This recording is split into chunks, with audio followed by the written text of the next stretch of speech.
Hello, हाय. मी numerologist Manjiri Joshi. Numerologist असण्याबरोबरच माझी एक अजून महत्त्वाची ओळख म्हणजे मी साधारणतः 2019 पासून एक आध्यात्मिक साधकसुद्धा आहे. आता आध्यात्मिक साधना म्हणजे काय? तर मुळात धर्म आणि अध्यात्म या 2 खूप वेगळ्या संकल्पना आहे. जेव्हा जिथे गोष्ट धर्माची येते, तर धर्म म्हणजे काय? तर देवाची पूजा करणे, कर्मकांड, जप, नामस्मरण वगैरे, वगैरे.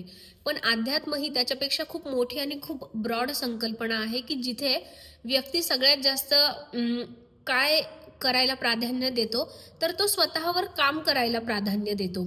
जसं तुम्ही ऐकलं असेल, की आध्यात्मिक लोक काय करतात, तर ते योगा करतात, मेडिटेशन करतात आणि मग याद्वारे काय करतात ते, तर आपल्या मनाच्या वेगवेगळ्या प्रवृत्तींवर विजय मिळवण्याचा प्रयत्न करतात, वगैरे, वगैरे, वगैरे. अर्थात ही वेळ काही हे सगळं सांगण्याची नाहीये, पण बेसिकली मला तुम्हाला याद्वारे सांगायचं हे आहे, की आपल्या हिंदू धर्मात किंवा संस्कृतीमध्ये ना, आपले जे प्राचीन काळातले ऋषी-मुनी वगैरे, वगैरे होते किंवा आपली ही जी ज्याला आपण हिंदू सभ्यता म्हणतो किंवा आपली ही जी सभ्यता आहे, या सभ्यतेमध्ये, या संस्कृतीमध्ये माणसाच्या आध्यात्मिक विकासावर खूप भर दिलेला आहे आधीच्या काळापासूनच. या सगळ्याबद्दल आपल्याला माहितीच आहे किंवा आजकाल सोशल मीडियातून ज्यांना ज्यांना अध्यात्म या विषयामध्ये इंटरेस्ट आहे, तो प्रत्येक व्यक्ती आपापल्या परीने माहिती घेतच असतो.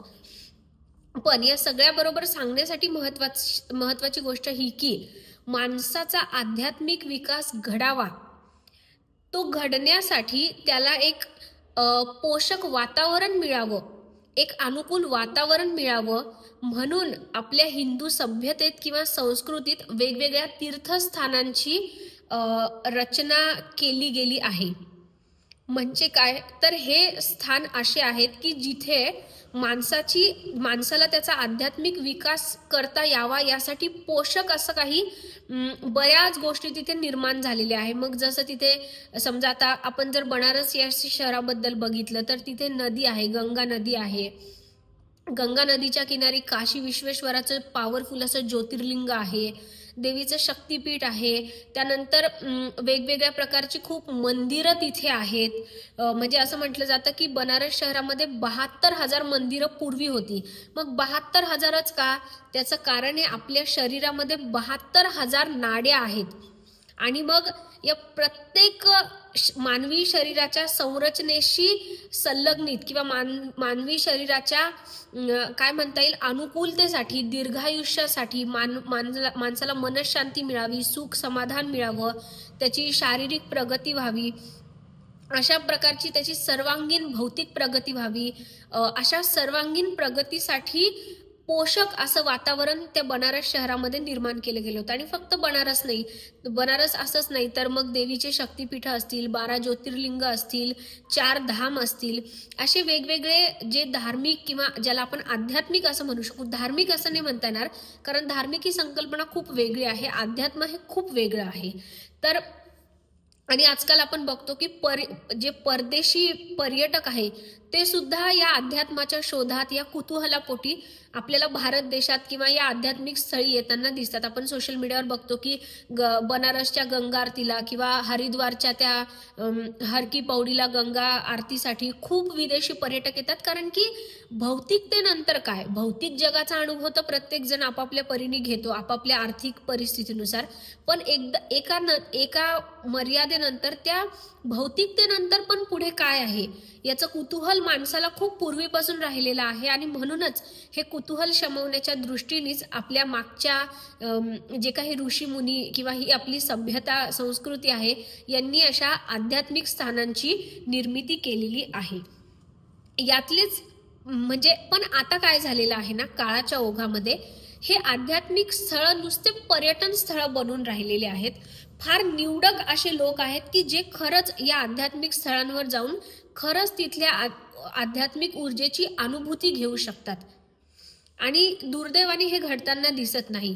त्याचं कारण आहे, की आपण सोशल मीडियावर रील बघतो. मग लोकं तिथे जाऊन फोटो काढण्यात, रील बनवण्यात, व्हिडिओग्राफी करण्यात याच्यातच दंग होऊन जातात. ठीक आहे, त्यात वाईट काही नाहीये. जेव्हा माणूस घरातून पर्यटनासाठी निघतो, तर तेव्हा अर्थातच मनोरंजनासाठी, थोड्याशा विरंगुळ्यासाठी, करमणुकीसाठी म्हणून निघतो. पण म्हणून पण जेव्हा आपल्याला पर्यटन म्हणजे अशा दृष्टीच्या पर्यटनासाठी जायचं असतं ते पर्यटन स्थळ वेगळे आहेत. त्यासाठी मग जसं आपण हिमालयात जातो, काश्मीरला जातो किंवा केरळला जातो. ठीक आहे, अशा ठिकाणी तुम्ही मौज मजेसाठी म्हणून जा. पण जेव्हा आध्यात्मिक स्थळी जाण्याचा प्रश्न येतो, तेव्हा ही स्थानं मौज मजा करण्यासाठी नाही आहेत. ही स्थानं कशासाठी आहेत? आपल्या आत डोकावून बघण्यासाठी आहेत, की आपण कोण आहोत? आपल्या जगण्याचा उद्देश काय आहे? कळत नकळतपणे जेव्हा केव्हा आपण कधी आपल्या जगण्याचा उद्देश ठरवला होता, त्या उद्देशानुरूप आपण आपलं आयुष्य पुढे घेऊन जात आहोत का? की त्याच्यामध्ये खूप अडथळे येत आहेत? मुळात आपलं आयुष्य म्हणजे काय आहे? आपण कुठे जात आहोत? माणसाला असे खूप प्रश्न नेहमी पडत असतात. आपण कोण आहोत? आपला जन्म कशासाठी झाला? आपल्या जगण्याचा उद्देश काय आहे? असे ज्याला आपण तत्वज्ञान म्हणतो, तसे तत्वज्ञानाचे प्रश्न आपल्याला नेहमीच पडत असतात आणि हे लक्षण असतं की आपल्या आत एक आध्यात्मिकतेचा अंश आहे. मग त्या आध्यात्मिकतेचं बीज तर आपल्या आत असतं, पण ते बीज उमलण्यासाठी, त्या बीजाला अंकुर फुटून त्याचं मोठं झाड येण्यासाठी आणि ते झाड आपण जसं जसं मोठं करत जाऊ, त्या झाडाचे जे काही फळं त्या झाडाला पुढे चालून लगडणार आहेत, त्या फळाचा लाभ आपल्याला मिळण्यासाठी ते जे आध्यात्मिकतेचं बीज आपल्या आत असतं ना, ते बीज लवकर मोठं होण्यासाठी आपल्याला त्याला पोषक वातावरण निर्माण करावं लागतं आणि यासाठी आपण आध्यात्मिक स्थळी भेट देतो. पण होतं काय, आपण तिथे जातो, पण तिथे गेल्यावर करायचं काय हेच आपल्याला माहिती नसतं. म्हणूनच मी आध्यात्मिक पर्यटनाची संकल्पना घेऊन या वर्ष 2026 मध्ये काम करणार आहे.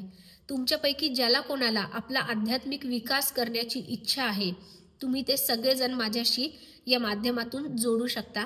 बाकी या संदर्भातली सविस्तर माहिती मी पुढच्या काही व्हिडिओजमध्ये देत आहे. So stay tune with me आणि तुम्हाला तुमच्या आध्यात्मिक प्रवासासाठी खूप खूप शुभेच्छा.